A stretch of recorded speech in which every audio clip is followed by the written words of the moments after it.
Tonight, new developments in the growing conflict between the United States and Iran are drawing global attention. In Washington, officials at the Pentagon have confirmed another tragic milestone in the ongoing war between the two countries. The Department of Defense has officially identified the 7th American service member killed since the beginning of the conflict with Iran. The soldier has been identified as Sergeant Benjamin N. Pennington, a 26-year-old U.S. Army service member from Glendale, Kentucky. According to the Department of Defense, Sergeant Pennington died from injuries he sustained during an Iranian retaliation strike that took place on March 1st. The attack targeted Prince Sultan Air Base in Saudi Arabia, one of the most important American military installations in the Middle East. Military officials say Pennington was critically injured during the strike and was later transported for medical treatment. Despite the efforts of military doctors and emergency teams, he ultimately succumbed to his injuries several days later. His death marks another painful chapter in a conflict that is already beginning to reshape the security landscape of the Middle East. But behind this headline lies a much larger story. What exactly happened at Prince Sultan Air Base that night? Why was this installation targeted? And perhaps most importantly, what does this rising casualty count mean for the future of the war between the United States and Iran? To understand the significance of this moment, we must step back and examine how this conflict began and why it continues to escalate. Because the events of the past few weeks may represent only the beginning of a much larger geopolitical crisis, the opening hours of the war. The current war between the United States and Iran did not begin with a single dramatic event. Instead, it emerged from months of escalating tensions across the Middle East. Military analysts had been warning for weeks that the situation was becoming increasingly unstable. Regional proxy conflicts were intensifying, military deployments were expanding, and diplomatic negotiations had largely stalled. Then, a series of military actions and counteractions pushed the two nations into direct confrontation. Iran launched retaliatory drone and missile attacks against multiple U.S. military positions across the region. These strikes were intended as a response to earlier American operations targeting Iranian military infrastructure and allied militias. Within hours, several American bases across the Middle East were placed on high alert. Among those installations was Prince Sultan Air Base, located roughly 60 miles south of Riyadh in Saudi Arabia. The base quickly became one of the most important locations in the unfolding conflict.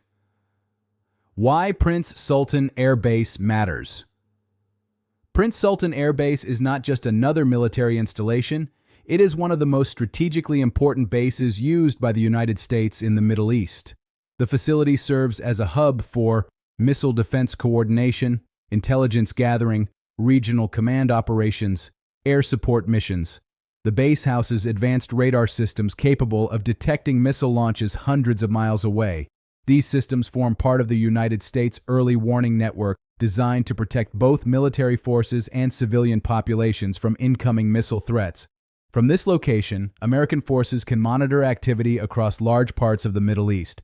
The base also supports coordination with regional allies, including Saudi Arabia and other Gulf partners. Because of these capabilities, Prince Sultan Air Base represents a critical node in the U.S. military's defensive architecture in the region, and that is precisely why it became a target. The night of the attack. On the night of March 1st, Iranian forces launched a coordinated attack using drones and missile systems. Multiple projectiles were launched toward American installations across the Middle East. U.S. air defense systems quickly responded.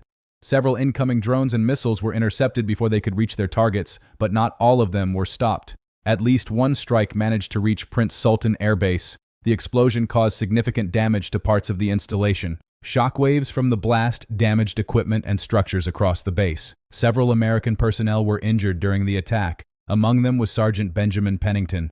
Emergency response teams moved quickly to secure the area and treat the wounded. Medical personnel stabilized injured troops and arranged for evacuation to nearby military hospitals.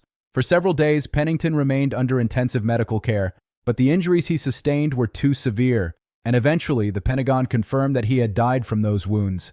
His passing marked the 7th American service member killed since the war began. Who was Sergeant Benjamin Pennington? Behind every military casualty statistic is a human life, a person with a story, a family, and a future that has been cut short. Sergeant Benjamin Pennington joined the United States Army in 2017. He served as a supply specialist, a role that plays a critical part in military operations. Supply specialists ensure that troops receive the equipment, materials, and resources necessary to carry out their missions. In modern warfare, logistics is often described as the backbone of military capability. Without effective supply chains, even the most advanced forces cannot operate effectively. Pennington was assigned to the 1st Space Battalion, 1st Space Brigade, based at Fort Carson, Colorado. This unit is part of the Army's growing focus on space and missile defense operations. Their work supports advanced radar networks and systems designed to detect incoming missile threats long before they reach their targets. According to officials familiar with the situation, Pennington was working near a radar installation responsible for early missile warning operations when the strike occurred. The Army has announced that he will be posthumously promoted to Staff Sergeant in recognition of his service. Military leaders have described him as a dedicated soldier and valued member of his unit. Lieutenant General Sean Gainey, commander of Army Space and Missile Defense Command, released a statement honoring Pennington's sacrifice. He said, "He gave the ultimate sacrifice for the country he loved. That makes him nothing less than a hero." For those who served with him, the loss is deeply personal. Fellow soldiers described Pennington as hardworking, dependable, and committed to his mission. His death is being mourned not only by the military community, but also by family, friends, and the community he came from in Kentucky. The earlier casualties. Pennington's death follows the loss of 6 other American service members earlier in the conflict. Those soldiers were killed during the opening hours of the war when an Iranian drone strike hit a U.S. military position in Kuwait. All 6 troops were killed in the same attack. Their deaths marked the first American casualties of the conflict. Several days later, their remains were returned to the United States. At Dover Air Force Base, a solemn ceremony known as a dignified transfer was held. During this ceremony, the flag-draped transfer cases carrying the fallen service members were carried by military honor guards. President Donald Trump attended the ceremony along with senior military leaders and the families of the fallen soldiers. Such ceremonies are among the most solemn traditions in the U.S. military. They serve as a powerful reminder of the human cost of war. Every flag-covered case represents not just a soldier, but a life of service and sacrifice. The Pentagon's warning. Even as the nation mourns these losses, military leaders are warning that the conflict may become even more dangerous. Defense Secretary Pete Hegseth addressed the situation during an interview on the program 60 Minutes. He made it clear that casualties are an unavoidable reality of war. "Things like this don't happen without casualties," he said. "There will be more casualties." Hegseth also acknowledged that the United States has spent more than 2 decades engaged in military operations across the Middle East. For many Americans, images of flag-draped coffins returning home bring back memories of earlier conflicts in Iraq and Afghanistan, but Pentagon officials say the losses will not weaken the country's resolve. Instead, they argue that the sacrifices of those who have died reinforce the determination to continue the mission. Rising tensions across the Middle East. The death of Sergeant Pennington comes as tensions across the Middle East continue to rise. Both the United States and Iran have increased their military presence across the region. Naval forces have moved into strategic waterways such as the Persian Gulf and the Strait of Hormuz. These areas are critical for global energy supplies, with large portions of the world's oil shipments passing through them every day. Air defense systems have also been reinforced across several countries. Military analysts say the situation remains extremely volatile. Even relatively small incidents could trigger much larger confrontations, and the longer the conflict continues, the greater the risk that additional countries could become involved. What happens next? The key question facing policymakers and military leaders now is how the conflict will evolve. Will the war continue to escalate, or will diplomatic efforts eventually bring the fighting to an end? For now, military operations on both sides continue. The United States has pledged to protect its forces and maintain stability in the region. Iran, meanwhile, continues to insist that it is defending its sovereignty and responding to American aggression.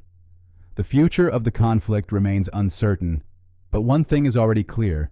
The cost of this war is being measured not just in weapons or military strategy, but in human lives. Conclusion. The story of Sergeant Benjamin Pennington is a reminder that behind every headline about war lies a personal story, a soldier, a family, a community forever changed. As the conflict between the United States and Iran continues to unfold, the world will be watching closely, because the stakes are enormous, not only for the nations involved, but for global stability, international security, and the future of the Middle East. And as the situation continues to develop, the question remains: how many more lives will be lost before this conflict finally comes to an end?